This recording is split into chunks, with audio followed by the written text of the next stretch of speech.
नमस्कार। भाषा ज्ञान पर आधारित हमारे चैनल हिंदी जगत में आपका स्वागत है।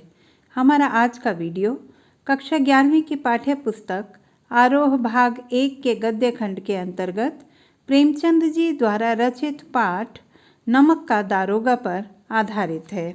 इस वीडियो में हम पाठ का सार एवं पाठ्य पुस्तक के प्रश्नों के हल जानेंगे। तो आइए प्रारंभ करते हैं पाठ का सार से। नमक का दारोगा प्रेमचंद की एक बहुचर्चित कहानी है जो आदर्शोन्मुख यथार्थवाद का एक सटीक उदाहरण है। यह कहानी धन के ऊपर धर्म की जीत को मुखर करती है। धन और धर्म का प्रतिनिधित्व क्रमशः पंडित आलोपीदीन और मुंशी वंशीधर नामक पात्रों ने किया है। पंडित आलोपीदीन असद्वृत्ति, बुराई एवं असत्य के प्रतीक हैं, तो वंशीधर को सद्वृत्ति, अच्छाई और सत्य का प्रतीक कहा जा सकता है। नमक का विभाग बनने के बाद लोग नमक का व्यापार चोरी छिपे करने लगे। इस काले व्यापार से भ्रष्टाचार बढ़ा। अधिकारियों के पाँव बारह थे। लोग दारोगा के पद के लिए लालायित थे। मुंशी वंशीधर भी रोजगार की खोज में थे। उनके अनुभवी पिता ने नौकरी में पद की ओर ध्यान न देकर ऊपरी आय वाली नौकरी को बेहतर बताया। उनके अनुसार मासिक वेतन तो पूर्णमासी का चांद है जो एक दिन घटते घटते लुप्त हो जाता है, जबकि ऊपरी आय बहता हुआ स्रोत है जिससे सदैव प्यास बुझती रहती है। वंशीधर ने पिता की बातें ध्यानपूर्वक सुनी। धैर्य, बुद्धि, आत्मावलंबन व भाग्य के कारण नमक विभाग के दारोगा पद पर प्रतिष्ठित हो गए। 6 महीने में ही वंशीधर ने अपनी कार्यकुशलता व उत्तम आचरण से अफसरों का विश्वास जीत लिया था। एक रात्रि यमुना नदी पर बने पुल से गाड़ियों की आवाज़ सुनकर वे उठ गए। उन्हें कुछ गड़बड़ी की आशंका हुई। जाकर देखा तो पता चला कि पंडित आलोपीदीन, जो कि उस इलाके के प्रसिद्ध जमींदार थे, अपने सजीले रथ में ऊँघते हुए जा रहे थे और उनकी गाड़ियों में नमक भरा हुआ था। वंशीधर ने उनकी गाड़ियों को रोक लिया। पंडित आलोपीदीन लक्ष्मी को प्रमुख मानते थे। उनके लिए न्याय नीति सब लक्ष्मी के खिलौने थे। उसी घमंड में निश्चिंत होकर उन्होंने दारोगा वंशीधर को अपने प्रभाव में लेने का प्रयास किया, परंतु वंशीधर पर तो ईमानदारी का नशा था। उसने आलोपीदीन से कहा कि हम अपना ईमान नहीं बेचते, आपको गिरफ्तार किया जाता है। पंडित आलोपीदीन हैरान रह गए। यह उनके जीवन की पहली घटना थी। आलोपीदीन ने 40,000 रुपये तक की रिश्वत देनी चाहिए, परंतु वंशीधर ने उनकी एक ना सुनी। धर्म ने धन को पैरों तले कुचल डाला। रातों रात यह खबर चारों ओर फैल गई। न्याय के मैदान में धर्म और धन में युद्ध ठन गया। वंशीधर के पास सत्य था और गवाह लोभ से डांवाडोल थे। ईमानदार कर्मयोगी मुंशी वंशीधर को खरीदने में असफल पंडित आलोपीदीन अपने धन की महिमा का उपयोग कर उन्हें नौकरी से हटवा देते हैं। अपनी कर्तव्य परायणता के लिए दंडित वंशीधर को घर और बाहर सभी जगह तिरस्कृत होना पड़ता है, लेकिन अंत में अधर्म के मार्ग से विजय प्राप्त करने वाले पंडित आलोपीदीन को सत्य के आगे नतमस्तक होना पड़ता है। वे सरकारी विभाग से बर्खास्त वंशीधर को बहुत ऊंचे वेतन और भत्ते के साथ अपनी सारी जायदाद का स्थायी मैनेजर नियुक्त करते हैं और गहरे अपराध बोध से भरी हुई वाणी में निवेदन करते हैं।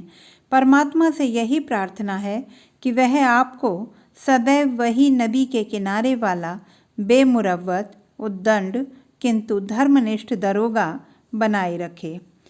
अब बात करते हैं पाठ के प्रश्न उत्तर की।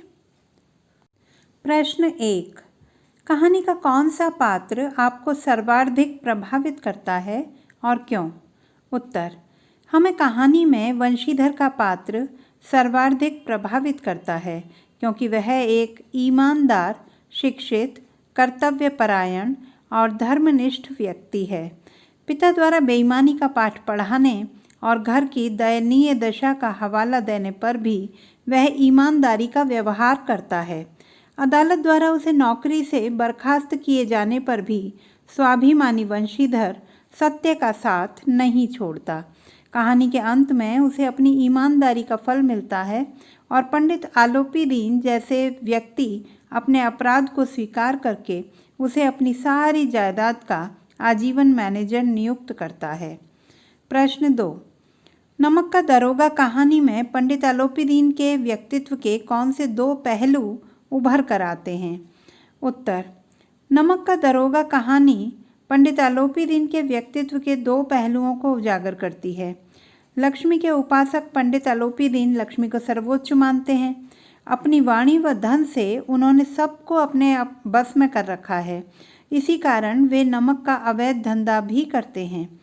वंशीधर द्वारा पकड़े जाने पर वे अदालत में भी धन के बल पर स्वयं को रिहा करवा लेते हैं और वंशीधर को नौकरी से बर्खास्त होना पड़ता है। पंडित आलोपीदीन वंशीधर की ईमानदारी के कायल हैं।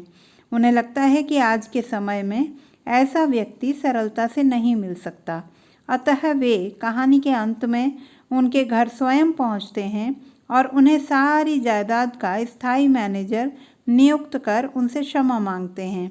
इस तरह कहानी के अंत में इनका उज्जवल रूप सामने आता है। प्रश्न 3, कहानी के लगभग सभी पात्र समाज की किसी न किसी सच्चाई को उजागर करते हैं। निम्नलिखित पात्रों के संदर्भ में पाठ से उस अंश को उद्धृत करते हुए बताइए कि यह समाज की किस सच्चाई को उजागर करते हैं। क, वृद्ध मुंशी। ख, वकील। ग, शहर की भीड़। उत्तर क, वृद्ध मुंशी। यह वंशीधर के पिता हैं जो भ्रष्ट चरित्र का प्रतिनिधित्व करते हुए नजर आते हैं। यह धन को ही सर्वोपरि मानते हैं और अपने पुत्र को भी ऊपर की कमाई करने, भ्रष्टाचार करने और आम आदमी के शोषण की सलाह देते हैं। इनके विचारों को प्रदर्शित करता पाठ का अंश। नौकरी में ओहदे की ओर ध्यान मत देना, यह तो पीर की मज़ार है। निगाह चढ़ावे और चादर पर होनी चाहिए। ऐसा काम ढूंढना जहाँ कुछ ऊपरी आय हो। मासिक वेतन तो पूर्णमासी का चांद है जो एक दिन दिखाई देता है और घटते घटते लुप्त हो जाता है। ऊपरी आय बहता हुआ स्रोत है जिससे सदैव प्यास बुझती है। ऊपरी आमदनी ईश्वर देता है, इसी से उसकी बरकत होती है। ख, वकील। वकील समाज के उस पेशे का प्रतिनिधित्व करते हैं जो सिर्फ अपने लाभ की फिक्र में रहते हैं। उन्हें न्याय अन्याय की अपेक्षा धन से मतलब होता है। वे अपराधी के जीतने पर भी प्रसन्न होते हैं। पाठ का अंश। वकीलों ने यह फैसला सुना और उछल पड़े। स्वजन बांधवों ने रुपयों की लूट की। उदारता का सागर उमड़ पड़ा। ग, शहर की भीड़। शहर की भीड़ तमाशबीन होती है, उनकी कोई अपनी विचारधारा नहीं होती। पाठ का अंश। दुनिया सोती थी पर दुनिया की जीभ जागती थी। सवेरे देखिए तो बालक वृद्ध सबके मुंह से यही बात सुनाई दे रही थी। जिसे देखिए वही पंडित जी के इस व्यवहार पर टीका टिप्पणी कर रहा था।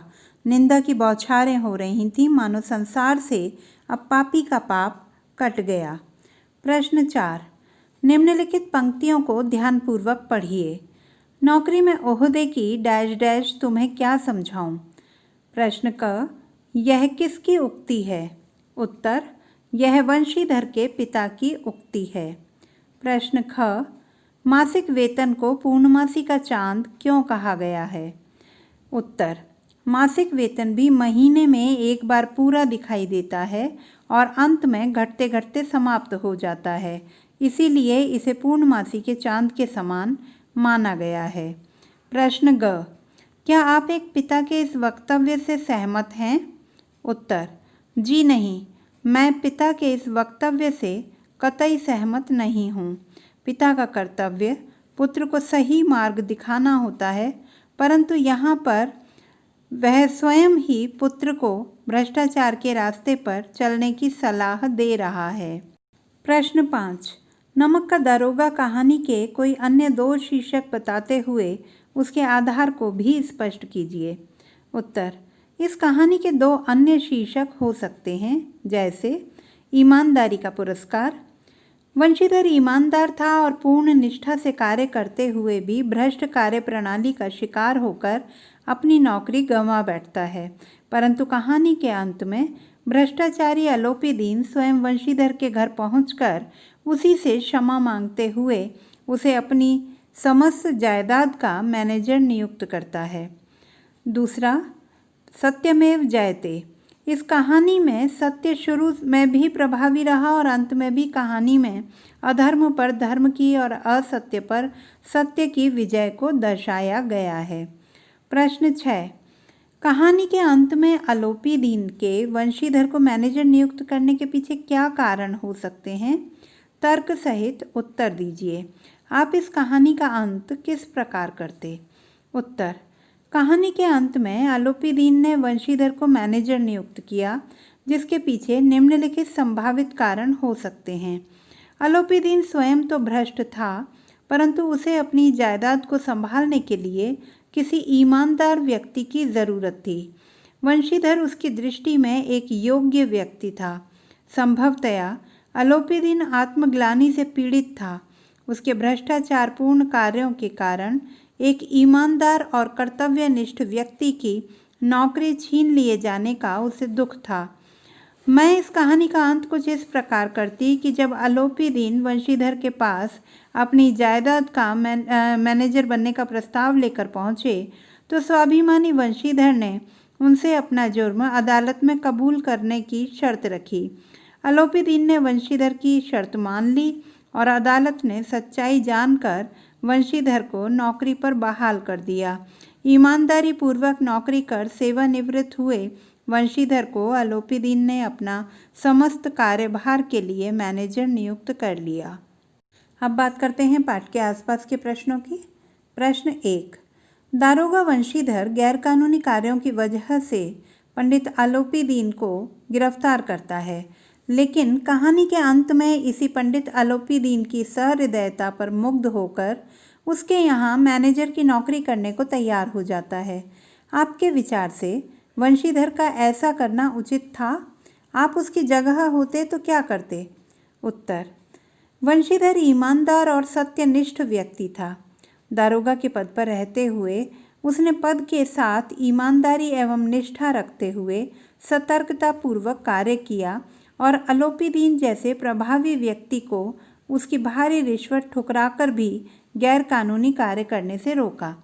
हालांकि इस कारण उसे अपनी नौकरी और प्रतिष्ठा दोनों से हाथ धोना पड़ा। वहीं आलोपी दीन जब उसे जायदाद का मैनेजर नियुक्त करता है तो वह उसकी नौकरी के लिए तैयार हो जाता है। मेरे विचार से वंशीधर का ऐसा करना पूरी तरह अनुचित था। पंडित आलोपी दीन जैसे भ्रष्ट व्यक्ति के पास वंशीधर जैसे ईमानदार व्यक्ति के कार्य करने पर समाज को उचित संदेश नहीं जाता। यदि मैं उसकी जगह होता तो मैं पंडित आलोपी दीन को स्पष्ट रूप से इनकार कर देता, क्योंकि मेरे विचार से पंडित आलोपी दीन जैसे व्यक्ति समाज के लिए एक बदनुमा दाग के समान हैं। ये न केवल स्वयं भ्रष्ट आचरण में डूबे रहते हैं, बल्कि अन्य लोगों को भी भ्रष्ट आचरण हेतु विवश करते हैं। प्रश्न 2, लड़कियां हैं वह घास फूस की तरह बढ़ती चली जाती हैं। वाक्य समाज में लड़कियों की स्थिति की किस वास्तविकता को प्रकट करता है? उत्तर, यह वाक्य समाज में लड़कियों की दीनहीन दशा को अभिव्यक्त करता है। लड़कियों के युवा होते ही माता पिता को उनके विवाह की चिंता सताने लगती है। उन्हें बेटियों के अच्छे घर में विवाह के लिए अत्यधिक दहेज जुटाना पड़ता है। वे बेटियों को पराया धन मानते हैं और इसीलिए उन पर अधिक खर्च करना उचित नहीं समझते। प्रश्न 3, समझाइए तो जरा। क, नौकरी में ओहदे की ओर ध्यान मत देना, यह तो पीर की मज़ार है, निगाह चढ़ावे और चादर पर रखनी चाहिए। उत्तर, नौकरी में पद को महत्व न देकर उससे होने वाली ऊपरी कमाई के महत्व को दर्शाया गया है। प्रश्न ख, इस विस्तृत संसार में उनके लिए धैर्य अपना मित्र, बुद्धि अपनी पथ प्रदर्शक, आत्मावलंबन ही अपना सहायक था। उत्तर, इस संसार में किसी भी व्यक्ति के जीवन संघर्ष में धैर्य, बुद्धि, आत्मावलंबन ही क्रमशः मित्र, पथ प्रदर्शक और सहायक का काम करते हैं। हर व्यक्ति अकेला ही होता है और उसे स्वयं ही संघर्ष कर अपना लक्ष्य पाना होता है। प्रश्न ग, तर्क ने भ्रम को पुष्ट किया। उत्तर, भ्रम की स्थिति में पड़ जाने पर जब व्यक्ति तर्क करता है तो या तो सारे भ्रम दूर हो जाते हैं अथवा संदेह की पुष्टि हो जाती है। प्रश्न घ, न्याय और नीति सब लक्ष्मी के ही खिलौने हैं, इन्हें वह जैसे चाहती हैं नचाती हैं। उत्तर, धन से न्याय और नीति दोनों को ही प्रभावित किया जा सकता है। दूसरे शब्दों में कहें तो न्याय और नीति धन के संकेतों पर नाचने वाली कठपुतलियां हैं। प्रश्न ड़, दुनिया सोती थी पर दुनिया की जीभ जागती थी। उत्तर, संसार के स्वभाव पर तीखी टिप्पणी की गई है। बुराई की बातें तीव्रता से सर्वत्र प्रसारित हो जाती हैं जबकि अच्छाई की चर्चा अधिक नहीं की जाती। प्रश्न च, खेद ऐसी समझ पर, पढ़ना लिखना सब अकारत गया। उत्तर, बूढ़े मुंशी द्वारा कही गई इस बात से उनकी मानसिकता का बोध होता है। वंशीधर द्वारा रिश्वत के मौके को ठुकराने और ईमानदारी हेतु दंडित होकर नौकरी गंवाने को वह नासमझी मानते हैं और इस नासमझी के कारण वे उसकी पढ़ाई लिखाई को निरर्थक मानते हैं। प्रश्न 6, धर्म ने धन को पैरों तले कुचल डाला। उत्तर, समाज में धर्म ही मानव की दिशा को निर्धारित करता है। सत्यनिष्ठा के कारण वंशीधर ने अलोपीदीन द्वारा दी जाने वाली 40,000 रुपये की पेशकश को ठुकरा दिया। उसके धर्म ने ही धन को कुचल दिया था। प्रश्न ज, न्याय के मैदान में धर्म और धन में युद्ध ठन गया। उत्तर, इस पंक्ति में न्याय का मंदिर कहलाने वाली अदालतों की कार्यशैली और वहां फैले भ्रष्टाचार पर व्यंग्य किया गया है। इसी अदालत में धन के कारण न्याय के सभी शस्त्र सत्य को असत्य सिद्ध करने में जुट जाते हैं। सत्य की तरफ अकेला वंशीधर था और असत्य की ओर वकीलों की एक बड़ी सेना। ऐसा लगता था मानो वहाँ धन और धर्म में युद्ध सा हो रहा है। तो बच्चों, आशा करती हूँ कि यह वीडियो पाठ को विस्तार से समझने में सहायक सिद्ध होगा। पाठ के सूक्ष्म अध्ययन हेतु बहुवैकल्पिक प्रश्नों पर आधारित हमारा वीडियो देखना ना भूलें। यह न केवल ऑनलाइन परीक्षा हेतु उपयोगी होगा बल्कि पाठ के गहन अध्ययन में भी सहायक सिद्ध होगा। भाषा संबंधी किसी भी समस्या के समाधान हेतु बने रहिए सुनीता भटनागर हिंदी जगत के साथ। आपका दिन शुभ हो।